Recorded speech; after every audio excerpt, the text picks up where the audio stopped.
Me and Ayanda Dansi, guess what? Moses Mapiti yagcwala. Awutholi lithikithi lakho angazi ukuthi ucabangani.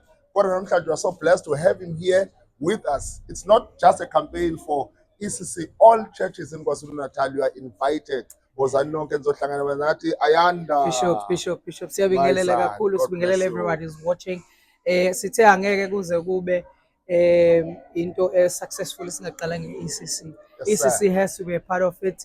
ECC has been a part of journey ama-artists amaningi, myself included, and so we thought it's best that we come through this morning just to revive to say we're still one, Sabandawonye, they must just come through, bus support. So 12th July, definitely ECC will be there. And kumnani ngoba ECC in a category yayo lapha web tickets.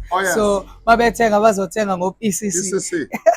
Ngakhohlwa ke bafowethu ngiwathanda ke bamaNazaretha ngeke nginishiye ngaphandle. Yeah. Usikhonzile kakhulu Ayanda Dansi, ngiyafisa ukuthi sibe khona sibe ndawonye. Khumbulani la sidlule khona kuzosisiza ukuthi la siya khona sifike kalula ngendumiso no Ayanda Dansi. Ngizwakala, siyathobeka kakhulu. Thank you, God bless you.